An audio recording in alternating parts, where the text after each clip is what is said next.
Good morning, wrestling fans. Welcome to PWR today, Wednesday morning, September 15th, Mrs. Meathead's birthday. I'm the man they call Meathead, talking to Matthew Thomas. Good morning, Matthew. Good morning, and happy birthday to Mrs. Meathead. Not that I don't remember when Mrs. Meathead's birthday is, right? But as I said that day, I said, I should probably go get a card, some flowers, a birthday gift. Got to make sure the kids are making something for mommy. Oh, boy. I want to be able to survive. Right? Well, and if any of our loyal listeners would like to wish your wife a happy birthday, your mailing address is? It's 1320 North Dr. Martin Luther King Drive, Milwaukee, Wisconsin, 53 something something something. All right, everybody. There you go. Address it to Mrs. Meathead. See how that works out for you. You know, it's funny, and I probably shouldn't have done it. People are going to Google that address. That's a real address. It's just not mine. So maybe when we edit this podcast, you have to just bleep out a little bit so they don't get unsolicited mail. 13 North Doctor. Right. Well, there you go. Well, and the thing of it is, I imagine if you want to get Mrs. Meathead a gift for her birthday and don't know what she can use, I would imagine she can always use wonderful Collar and Elbow brand gear available exclusively at collarandelbowbrand.com. Enter promo code LindaK to save you 10% on Mrs. Meathead's birthday gift. There you go. Mrs. Meathead also likes to rock a little collar and elbow. She's wearing the latest in street fashion. Make sure you're getting all of that at collarandelbowbrand.com. Matthew, let's talk a little bit of news here. Still some fallout from Monday Night Raw and the big win by Big E winning the WWE Championship. A couple notes on that. First off, Big E is now, I believe, the fifth person to have won the WWE or Universal Championship and be a former WWE NXT champion. Can you name the other four? Seth Rollins.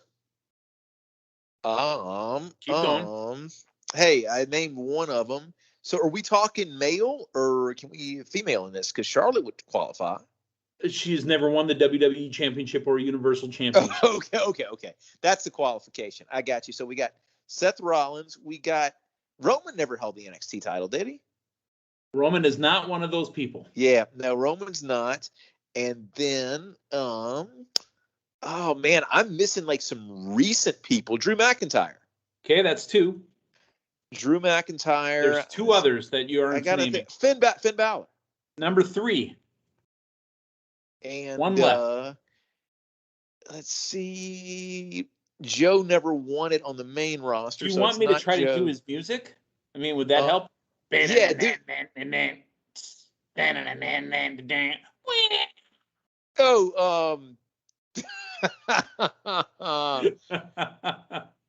I'm drawing a blank, man. He's got a move that looks like he's a bowling ball. None of this is ringing a bell to me. I'll give you a hint. He also answered an open challenge from John Cena and won the United States Championship. Oh, KO. Right. So was I not that good with his music? Yeah, no, that's exactly who his music was. Wow. That seems like that's been, man, KO's NXT run seems like it's been forever ago. Who did KO lose it to? The NXT title? Yeah. Let's see. What did it be? Already said his name. Oh, Joe. No, Finn Balor. Oh, that's would have been my next Finn Balor guess. beat Owens, and I believe Owens actually beat Sami Zayn. Well, hey, that was NXT 1.0. That's old news. We will get to NXT 2.0 in a little bit here, but yeah, Big E, the fifth ever WWE champion. It was also a former NXT champion. Now, more talk about what happened on Monday night. Folks, we're wondering why this match was moved up, right? Why would a championship match be moved up between Bobby Lashley and Randy Orton? Well, they were going head-to-head with week 1, the opening week of Monday Night Football, and they still got destroyed. Now, Big E was just sitting there giggling, grinning, dancing, doing his whole thing. The red herring, no pun intended, in Riddle's outfit was Randy Orton versus Bobby Lashley. Big E was cashing in, and it was going to happen on Monday night. The ratings are in, and again, Monday Night Football dominating on Monday nights. Yeah, and I don't think that's a surprise to anyone. I think, start of the NFL season is a big deal regardless, but after coming off of, a very, very different kind of season last year where you're actually able to watch, games with people in the stands, man, I think everybody's really excited for the season to start this year. Let's talk about one more newsworthy kind of note off of the title change. Not that we're gauging morale on a day-to-day basis, and it's not that it's legitimate news, but I'm willing to bet that this is legitimate news. There's been an uptick in people's morale over at Raw because, to be honest, everybody loves Big E and just happy to see Big E win the belt. Now, if there's a rematch at Extreme Rules between Bobby Lashley and Big E, which we understand is probably going to happen, if Big E were to lose that belt, boy, oh boy, you want to talk about the tides turning there. Yeah. I think Big E's got to hold on to this for a little bit. No, you can't do that. And that may have been prior to AEW getting hot, prior to, a very good start to an NFL season. Maybe you would have had a Nikki ASH type of scenario with Big E. Not anymore, man. You can't run that risk. And, based on the decision from a few nights ago, yeah, if you're going to make a reactionary move, my goodness, what a good reactionary move to make with Big E, as opposed to them going another way to generate, news, which here's the thing, man, with the way WWE's been booked recently, the likelihood of what happened a few nights ago happening, but it being Bill Goldberg that took the title off of Bobby Lashley, a move like that is not that far out of reality. So if they were going to do something, my goodness, good on them for doing it, putting the title on Big E, and it sounds like it's got the locker room excited. All right, let's talk WWE's 2.0 for NXT. Matthew Thomas, I had this little smart alecky remark all queued up, ready to go before the show even started. That WWE's NXT 2.0 was nothing more than a fancy paint job, right? I had that all lined up. I was like, all right, all right, that's what I'm going to use. There was a little bit more to that, but not much. It, to me, felt like nothing more than a fancy paint job. We got a couple extra talents, nothing really shocking, and we had NXT. This is NXT that we've been getting. The lights are brighter. It looks, honestly, more indie-rific now. No pun intended to what the main event was, but it looks more indie-rific. Let's talk about the show. The show opens up, and for the love of God, regardless of this being real, worked, scripted, story, it doesn't matter. Why am I supposed to believe that an intelligent heel would take on an opening match when he's in the fucking main event for the championship? Who in the wide world of sports thought that made sense? It doesn't. It only makes sense if he wins it. Yes, if you're going to WrestleMania 10 route, where you want to hot shot somebody who's making a debut by having them beat the champion on the same show. Or if LA Knight won it. Yes, exactly. And that's the only thing. That's honestly, after this opening main event, I thought it basically secured LA Knight winning the title. And they're basically going to do an Owen and Brett type of thing. I mean, if you wanted to pay homage to that point, do it to the point where, nobody would have LA Knight on their maybe the heel empty locker room empties and they put LA Knight on their shoulder, and then Mr. Steiner comes out there and just stares him down. But no, that's the only scenario where it makes a lick of sense. This didn't. This was the dumbest thing I've seen in a very long time. Yeah. This literally left just a bad taste in my mouth for the whole show because it didn't make any sense. And let me bring this up too. And you could find out who this was, and there was a Dogface Gremlin reference made during the actual match. But my goodness, his name was Braun Breaker. You look at what AEW has done with Brian Pillman Jr. and Brian Pillman's, lineage and legacy, and using that to elevate Pillman Jr. You've got a built-in storyline here. And okay, don't make it all his gimmick is, but at least acknowledge who this guy is. I think you're going to perk people's ears up because, quite honestly, I'm watching this thing and I'm 3/4 of the way through this match before it finally dawns on me who I'm watching here. You don't need to do that, man. You don't need to make people think that hard. Here's what I don't understand. They did sell to us that Braun Breaker was a fullback with the Baltimore Ravens. I pay attention to the NFL, and this dude, maybe I'm missing it, right?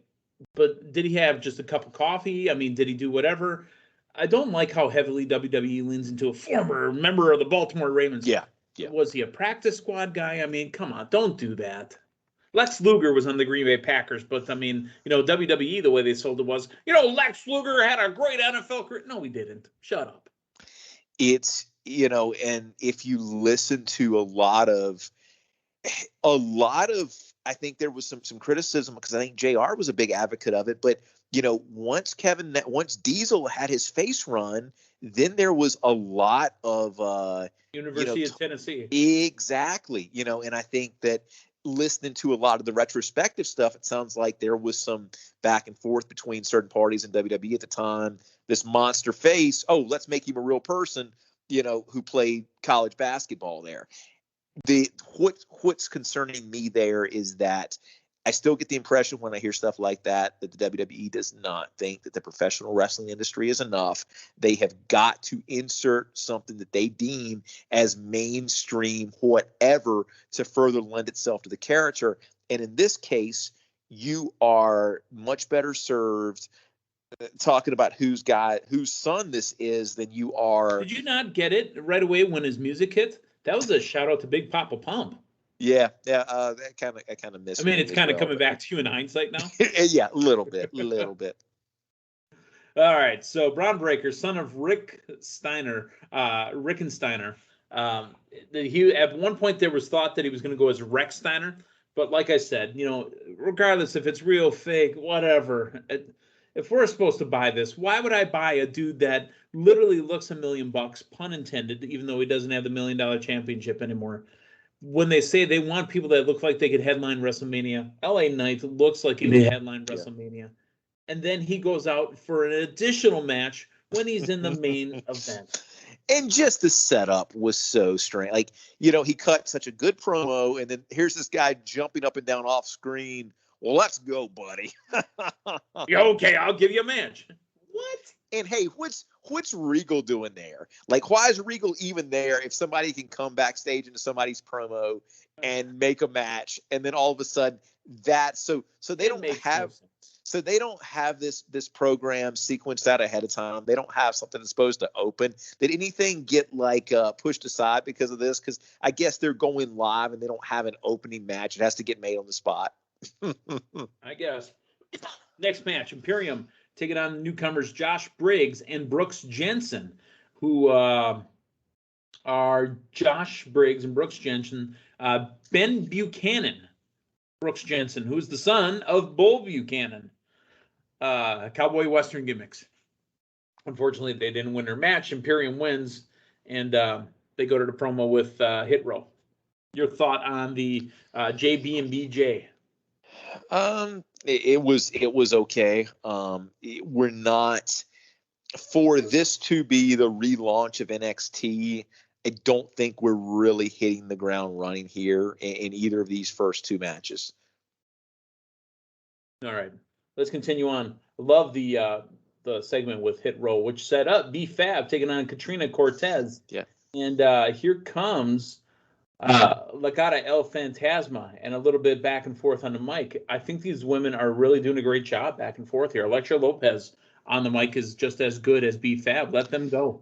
No, without a doubt, and it's refreshing to actually see, these two women engaged in this stable dynamic, because you don't get a ton of that. Exactly. All right. Cameron Grimes backstage with Johnny Gargano and Odyssey Jones. They are the best men for Dexter Lumis. Did you hear Dexter Loomis's middle name? It's Gaylord, right? Gaylord. Dexter Gaylord Loomis. Did you catch these? My favorite part of this, though, all the groomsmen with the Dexter Loomis gloves on. Yeah. Oh, my goodness. I mean, that was pretty cool. What was Indy's middle name? I didn't catch that. Ophelia. Oh. All right, but here's the cool thing. Johnny says something feels like it's missing, and it's Austin Theory, right? He goes, dude, I brought us a priest. Oh, my God, it's Damien. Fantastic. Oh, and my goodness, I've missed him so very much. Who? Austin Theory. Austin Theory. Austin Theory, yeah. I swear I saw him on Monday. Yes, I missed him so much from Monday to Tuesday night, I'll tell you what.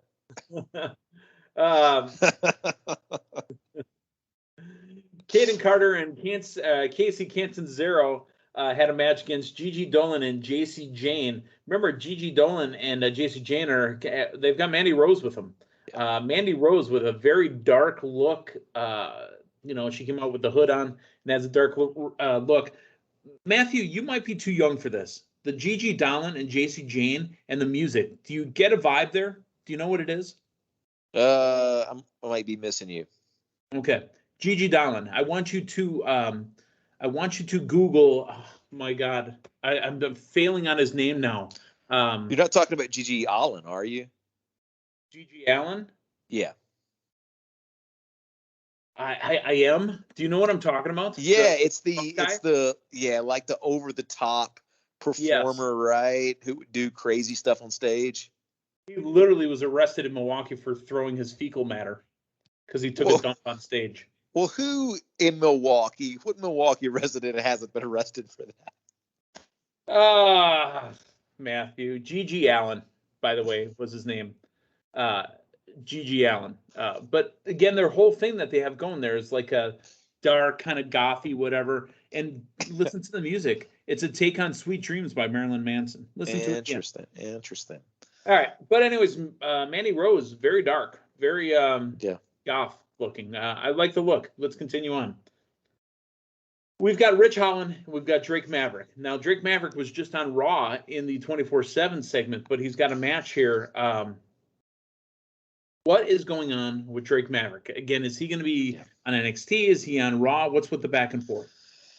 They don't know. I mean, I think the ultimate payoff for him with what he's doing with the 24 thing now, I think he's eventually going to take the title because he leads everybody astray with the plans he sets up or this, that, or the other. I mean, I think they're going for another 24/7 title run. And honestly, man, it would not surprise me if we don't see some crossover between Raw and NXT with that title. So you see the title kind of bouncing between Monday and Tuesday nights? Yeah. Okay. Yeah. The Creed brothers of the Diamond Mine taking on Dan Jarman and Trevor Skelly. The Creed brothers win, and they introduce a brand new member of the Diamond Mine. Wow. Her name is Ivy Nil, and she is impressive. Yeah, I mean, another new addition to NXT 2.0. The Fatal 4-Way for the vacant NXT title. There was a backstage segment where Kyle O'Reilly got attacked. The person that saved him, you know what? That's all you got to do to get a title shot. Save the good guy from getting attacked by heels, and you get to take their place. Von Wagner. Who the hell is Von Wagner? I have no idea. I have no idea. Pete Dunne, Tommaso Ciampa, Grandpa Ciampa, LA Knight, and now Von Wagner is in the main event. Von Wagner also, he's got lineage. Does he look familiar to you, Matthew? Who is he? Well, his father is a trainer at NXT. His father also used to be part of a tag team with Trish Stratus and Test. Matt Bloom is his father, otherwise known as Sensei or Tensai or Albert. My goodness, I forgot the Tensai run. He had a title match against John Cena during that run, didn't he? Yep. Unfortunately, his Tensai gimmick wore off his body, and that was pretty much the end of it. Wow. We had Wagner a lot of apparently is a younger Bloom. Yeah, we had a lot of second generation talents last night, didn't we? Yes, we did.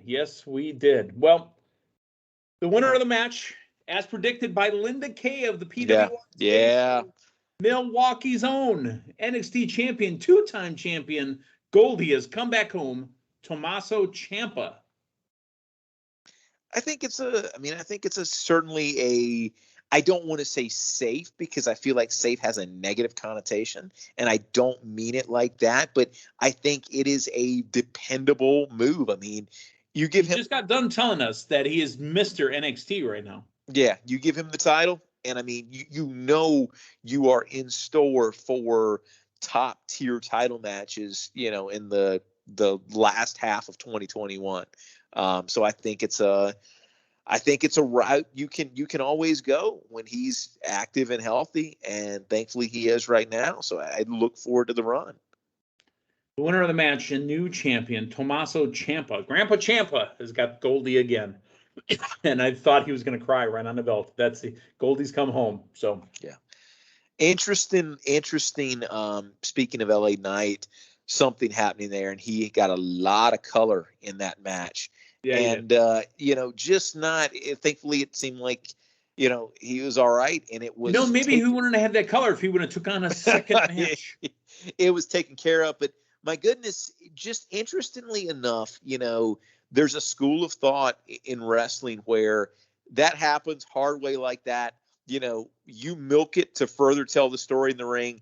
They got him in the corner of that ring, you know, took care of it, cleaned it up. It was not on camera. And not saying that it's, you know, right move or wrong move, but just different. I mean, just very interesting the way that was handled, as opposed to, okay, we didn't intentionally do this, but we're going to use it to, you know, further ramp up the intensity of this match. It was, from a production standpoint, get it off of our camera. And even from, you know, right then and there, I mean, it was tending to the wound as it was happening. I thought it was very interesting. I have a little background on the Gigi Allen story, by the way. Do you know who the owner of the club was, the Odd Rock Cafe? This was the place where the fecal matter got thrown, right? Yes. Do you know who the owner was? You've heard his name, and you know this person. David Hero. No, cousin Jack. No way. Jack Koshik, the owner of the Odd Rock, allegedly stopped the show in 1989, in March of '89, when he threw his feces at the audience. And then 2 years later, Gigi Allen was charged with disorderly conduct and public indecency in a Milwaukee courtroom. So I was pretty close. You were very close. You know, there's I think there's a Gigi Allen documentary on Showtime that I've never watched. I'm kind of curious, but again, I don't know if I want to. Hopefully, they don't show. You don't want to see the actual fecal flinging. Oh my goodness. Well, let's go from fecal flinging to a wedding. The wedding of InDex is happening. Matthew, you said before, and you'll expound on it. Said before we went on the air, this may have been one of the more fun weddings you've ever watched. Oh, this was it was a wedding that didn't get interrupted, that didn't get stopped. You know, kind of like we mentioned ODB and Eric Young. That wedding just went on. This wedding was kind of fun. It was a little weird. Seriously, what's the dude's name that had the rings? That's a bad look for him. I mean, what the hell? It was Austin Theory's guy. That's all Austin Theory kept saying was he was my guy. Do you know what really made this? And just to get back to the aesthetics of NXT 2.0 arena, I like the fact. The reason he was in the ring there is because he matched the logo. Yeah, I like the fact that the plexiglass is gone. And like it, you can see the fans. And here's the thing too. Yeah, it was really, really bright.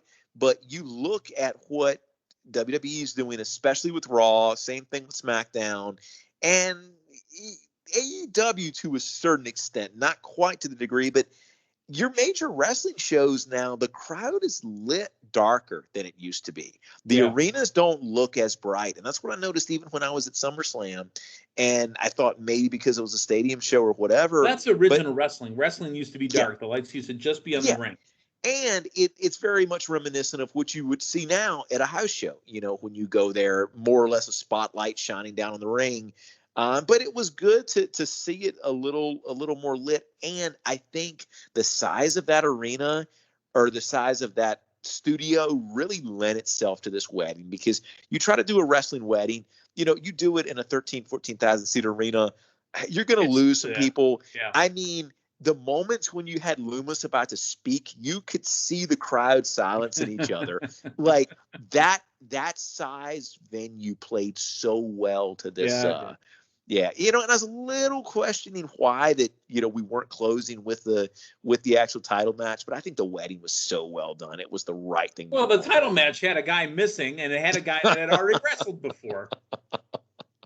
I mean, yeah, it did. What a cluster, man. Yeah, it did. You know what? If this were a show I had attended, the go home segment was the wedding. This wedding would have been all right. You know what? Okay.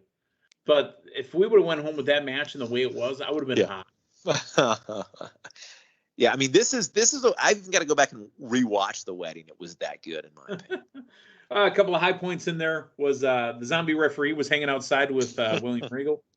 The original officiant was knocked or choked out by Dexter Lumis. We got to hear Dexter's middle name and Indy's middle name, Ophelia, and what was his middle name again? Gaylord. Gaylord, yeah. For some reason, I saw Dexter Ulysses Loomis. Ulysses. That would have worked for me. So yeah, Dexter Ulysses Loomis. It's hard to say though. Right. Beth said she knew this was going to happen when it got herself ordained online last night, and she was able to finish the ceremony.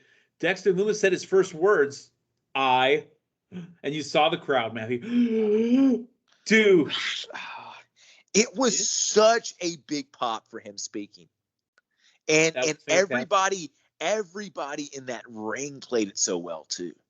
Yeah, you know what? It was fun. I'm okay with it. The wedding was okay, but I mean, if we're gonna be honest though, NXT 2.0 is nothing but a fancy paint job, and they have not fixed a single problem. And I hope they don't run with calling it NXT 2.0. I actually heard them refer to it as that a couple times. Maybe for the one night. Please, just the one night. Oh my goodness. It's funny you use the new coat of paint because that more or less is literally what the logo is. It's like where do you think I'm not that clever, dude? Where do you think I got that from? Yeah, it's paint sprawled across the screen, right. That is, they are taking the literal logo of what they're trying to do with this. And they spray painted over it. Yeah. All right, we got a little bit more news here. Another name change to an up-and-coming NXT talent, Parker Boudreaux. We saw this guy about a year ago. He was one of the new signees, and this dude looks like a 20-year-old Brock Lesnar again. He is massive, and he looks good. He was going by the name of, it was like something Harland. What was his name? He was like the Destroyer of Gods.